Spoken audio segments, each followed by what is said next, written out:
Hey family, MarshaunO here, your favorite life and relationship strategist. And you have come here because you want to be a part of the top 1% of people that have extraordinary relationships. Now, if you come here and actually take in the information, take in the knowledge and apply it, then you will get and be a part of the top 1% of people that have extraordinary relationships, because just having the knowledge is not enough. You have to know what it is and then actually apply it, because most of us do not know what we do not know.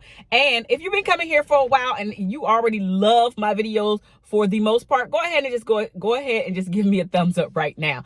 And today's topic is one of the topics that I wish somebody would have given me. Not necessarily every single one of these pieces of information, but definitely the majority of them, because this is one of the reasons why, if you've been following me for any amount of time, you know that this is my second marriage. It's my second marriage because I did not know what I was doing in my first one. I always just knew that I wanted to be in a marriage, but to actually have that sit down conversations with my parents or just any adult to say, hey, this is what you need to look for. These are the qualifiers. These are the expectations.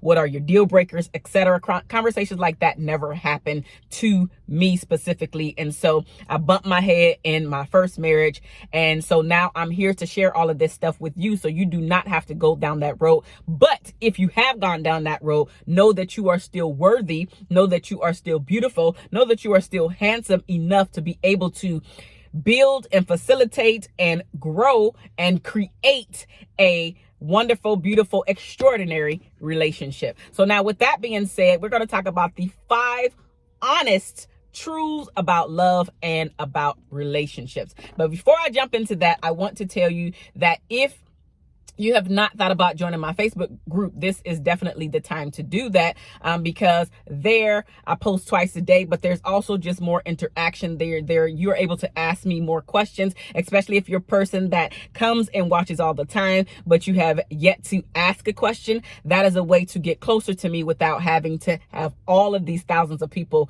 having access to your question. You can get more access to me, and then of course join the community and join in the conversations that happen there, because I do post my videos there as well, but that's not the only thing that you're going to get there. You're going to get so much more if you decide to join the Facebook groups. Now, they are down in the description box below. I have one for people that are single and or dating, and then I have a separate one for people that are in long-term relationships and are married. So without further ado, the 5 honest truths about love and relationships. The first one is, this one can apply to both men and women, which the entire list can, but by and large, this one is for the ladies out there. I still see, and I have seen for many years, that we as women would, in order to have a piece of a man, we decide to become the side piece. You knowing that he has a main chick, a wife, a fiance, whatever, the main person, and you decide to say, you know what, instead of me being alone, instead of me having to deal with all of my baggage and stuff that I really don't want to ever deal with, I just want to be fun. I want to have fun, but I also want to be deepened in the relationship. Stop being a side piece. And then you're secretly wishing and hoping that you were the main chick, that you were the main woman. And again, this could be the main man as well. But by and large, women, we do this a whole lot more than the men. Do not put yourself in that situation only to be secretly hoping that he decides to choose you in the long run. Because 9 times out of 10, that does not happen. And if it does happen, if he does decide to slide you on into as his main piece, it usually does not last long. And if it does, so there's another and, right? So, and if it does last, he does the exact same thing to you that he did to the previous one. Do not be the side piece hoping to take the spot of the main chick. It still does not pan out well for you as the side chick who turns into the main chick. And if you just decide to be the side chick, it usually doesn't pan out well for you, period, because those feelings, they boil up, and then all of a sudden you want more time, you want more attention. How can we not spend the holidays together? Like it goes down the rabbit hole as if you were in a full-term relationship when really you're the part-time person. You're the fun person. Stop being a side piece when you really want to be the full piece. Number 2. Again, ladies, I'm not even trying to pick on y'all, but this one is mainly for you too. Invest more time in the marriage versus the wedding. Now, let me back up and say that investing more time in the marriage is for both parties. Investing more time in the marriage versus the wedding is more women, because we know that men they could care less about a damn wedding, because that means that they are bringing and pulling and finding more money to put into that thing. So that part is really for the women. The men could go to the justice of peace, or they could just never go down the aisle and still be okay. But if you are putting more time into the wedding, you see a lot of red flags, but you're still moving on because you want that wedding. You're still moving on because you want that ring. You're still moving on because you want the title, instead of all of the things that make a relationship healthy, instead of all of the things that are going to make you happy to be in there, happy to have chosen that particular person. So you're not sitting up at night crying and boo-hooing and looking outside the window. How do I know that? Because I've been there, done that. And not the wedding portion of it, just me not investing more time in the marriage portion of my previous marriage. I invested, again, I was up here, invested more time in my fantasy about what a marriage was than actually deciding and having a conversation with my ex-husband about what we wanted our marriage to be. So investing more time in the marriage doesn't always just have to be about a particular thing. There's many facets to it, but you do not want to spend all your time sitting down and only having conversations about what colors you want, the venue, how many people you want there, and knowing good doggone well you two need some work. Y'all sick and tired of fighting with each other, but you don't know how to stop the fighting. You don't know how to actually lower your voice, have a face-to-face conversation, and stick to the facts. Get away from all the emotions and say, you know what, this is what it is. And if this is not what it is, please let me understand your side of the story. And then if it still stinks, come up with a mutual solution. Not a solution for him, not a solution for her, a solution for the both of you. Maybe you don't know how to communicate well. Maybe you have anger issues. Maybe you have a lot of baggage that you haven't gotten rid of, or at least started to get rid of, and you're dealing with all of this stuff. Listen, ladies and gentlemen, all that stuff comes up while you're married. It does not go away just because you said I do. All of the stuff that you did not give time and attention to prior to you saying I do, it comes up later on. Now, I get it when there are things that you just didn't know and they come up, they surface later on. That's always going to happen. However, most of the time we women and gentlemen jumping into these relationships, and we have not done the work prior to even think about the problems that are going to come later on. We're still dealing with stuff that should have been handled before you said I do, before you moved in together. So put more time, energy, focus, and even money, and I'm saying money because people, they dismiss counseling, they dismiss therapy. You need to listen. If you can't figure it out, somebody else out there already has the answers. Yes, you have to pay to get the answers, but why not pay to get the answers instead of paying for a divorce later on? It's more expensive to get the divorce than it is to actually put and invest money in you beforehand. Do not slip up on getting counseling or getting therapy because you don't want nobody in your business. Listen, the court's going to be in your business if you don't. Somebody going to be telling you, if children are involved, somebody going to be telling you how much money you have to pay your ex for your child. Like, there is a whole lot more money spent afterwards instead of you just slowing down and investing ahead of time. So pay the $1,500, pay the $2,000, pay the $3,000, whatever it is, so you can be on the same one accord as much as possible going into the marriage. I could talk about this a long time, but I know that I spent a lot of time on that right now, and we got 3 more to go. So let me move on. But invest more time in your marriage, and more time in the relationship versus the wedding, versus how big your rock is versus how many people are coming versus you need to show everybody that you have this glamorous lifestyle.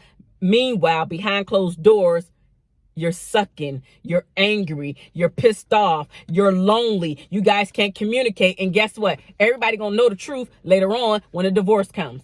Anyway, so why set yourself up for failure when you can just rectify a lot of that in the beginning? Okay, for real, moving on. Number 3.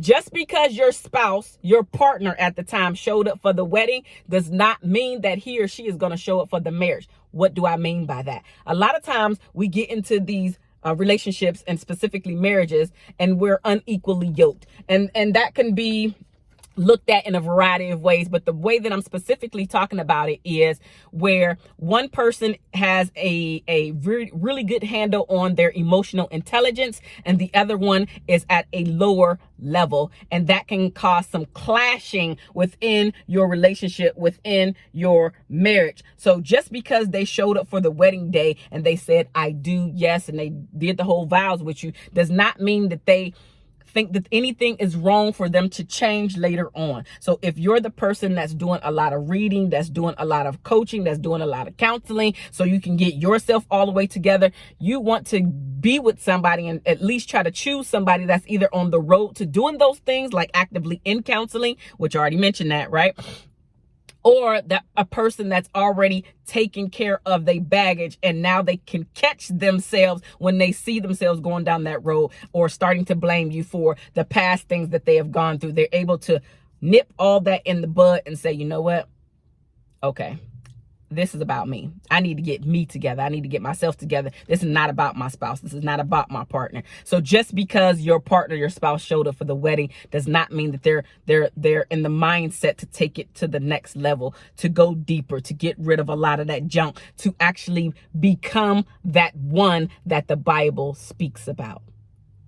So again, if you choose wisely in the beginning, a lot of this stuff can be eradicated and never come to the forefront if you take care of it in the beginning. A lot of us, and I'm also included in this, we find things out later, or we've either seen them, the red flags, but we still decide to go through with in order to have the title. And so I'm not on every accord, but it doesn't matter. I have done those things myself before. So you're not alone, but if you could rectify, if you can not put yourself in a situation as much as possible now, then you'll be better off and your marriage will be that much more solid.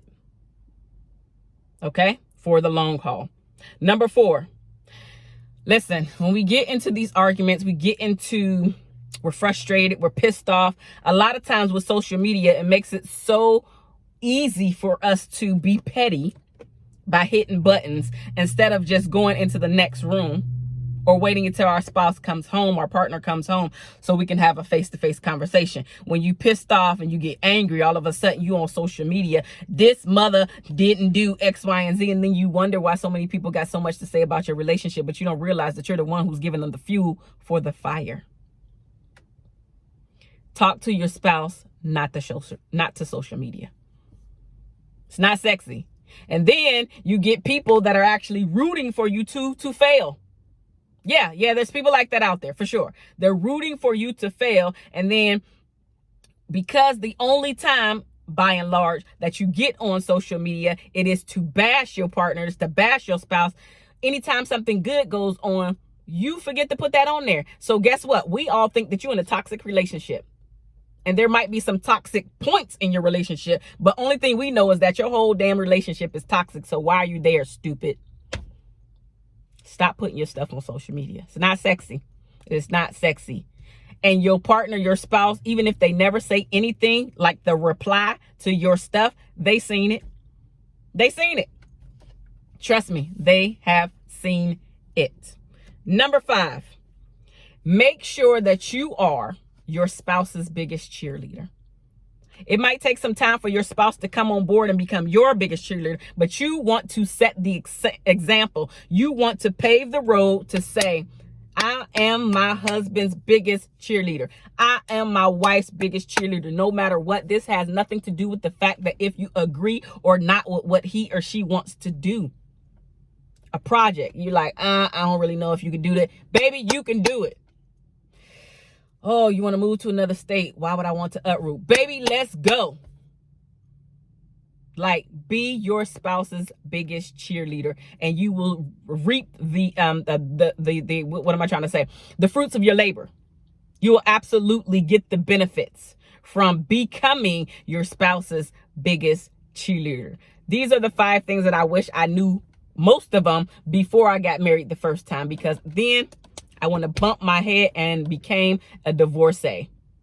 Life happens, and if life didn't happen for me, I wouldn't be here with you, right? Because I wouldn't be able to share all of the things that I know, because I more than likely would not have taken the time to actually do all of the work on myself to collect all the data, to continue to collect data for me to be able to share here with you. So my life went the way that it was supposed to go. However, if I can help you not to never go down that road, then that is what I'm here for. Again, knowledge is power, yes, but applied knowledge is what you want to do. Applied knowledge is going to take you to that next level. Apply the knowledge that you meet here. Really, apply the knowledge that you get here, and you will become a part of that 1% of people that have extraordinary relationships. I love you guys. There's nothing that you can do about it. 2-finger salute.